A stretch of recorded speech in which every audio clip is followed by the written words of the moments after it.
Hello, great people. Welcome back to Global Happenings. Today, we're so excited to have you again. Still talking about what happened in the southeastern part of Nigeria, the sit at home, which resulted to the loss of lives of many Nigerians. Right now, the Ndibos have decided to move in against the person of Simon Ekpa. From what we have heard on social media, I think his Twitter account, has been blocked. Reason being that I think he has been reported for some of the conducts he has been carrying out via his Twitter page. So right now, it's been blocked. But then we're going to give you full details of that. But most importantly, Nnamdi Kanu lead counsel, talking about Ifeanyi Ejiofor, has taken a legal step against Simon Ekpa for crime that he has committed against humanity in the southeastern part of Nigeria.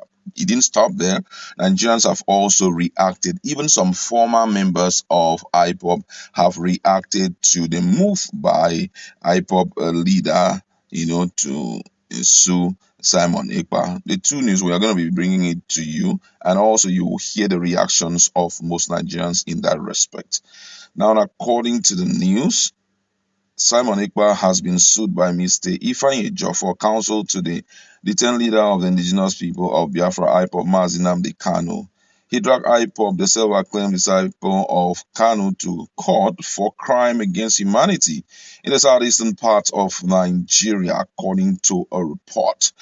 Defendants in the suit include Simon Ekpa, Anibweze Juliet, Obinna Uzogana Obi, Chukwuemeka Livingstone, and Raphael Ajaere.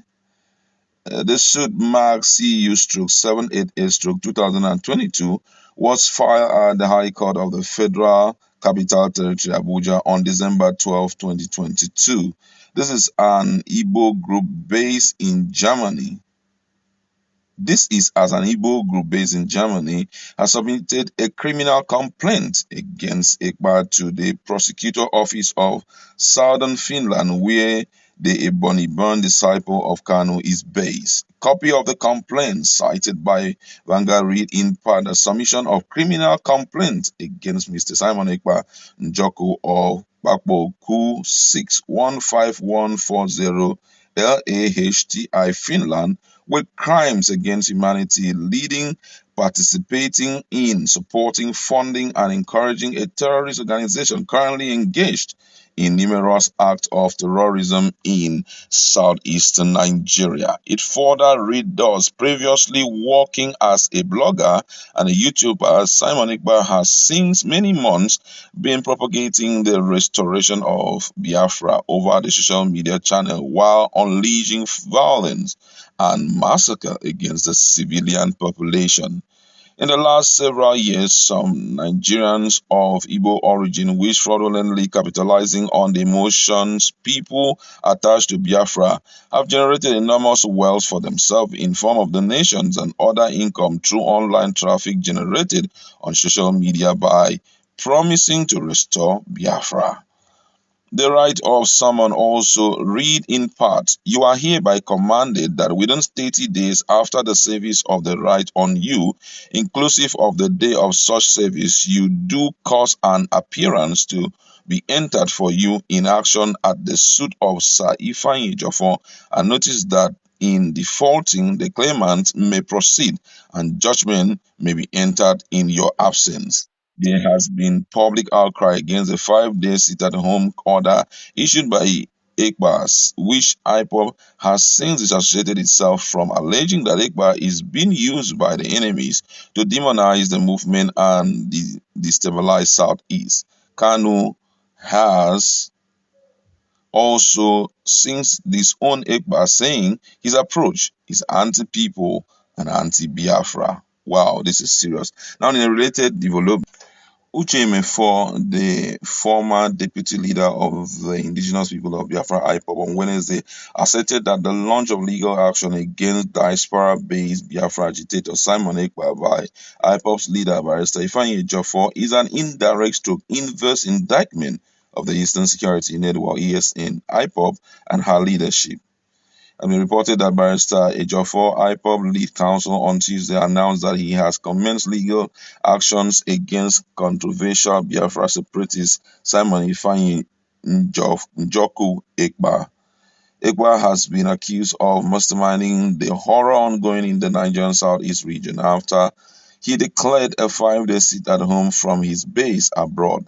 The former Nigerian athlete said the sit at home commenced on December 9 and in on the 14th day of December. Ekpa, who used to proclaim himself a disciple of the then IPOB leader Nnamdi Kanu, has been criticizing Ejiofor for accusing the lawyer of working against the actualization of Biafra Republic. Now, according to Uche Mefo, he said this case of Ejiofor in Nigeria is an indirect or inverse indictment of ESN, IPOP, and her leadership. Can Finland, for instance, deport her citizens to Nigeria, whereas Nigeria is not safe, or where free and fair trial guarantee, if at all? The likelihood of that happening is remote, or is he targeting those at home? Either way, Ejiofor may end up implicating himself and client as well. Simon is not an ally or a third party to ESN, IPOP. He was duly endorsed by the ESN, IPOP, and doing the same thing as they do. Members of the ESN Autopilot are also members of ESN DOS IPOP. Suing one means it or translate to suing the others. The seated home and violence enforcement of it are both their hallmark. That was what he said. And, all of these has triggered a lot of reactions from Nigerians. Someone here says, I knew that at the end, these duos will be fighting against themselves and will end up destroying all that have been worked for.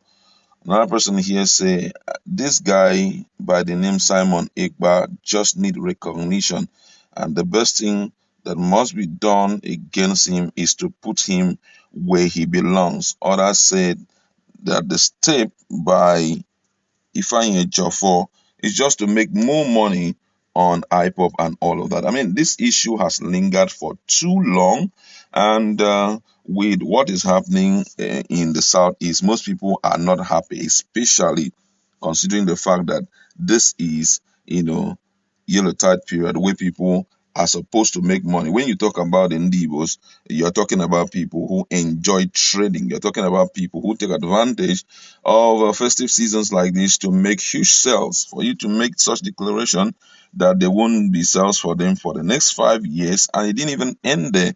Enforcers of this sit at home went extra mile to,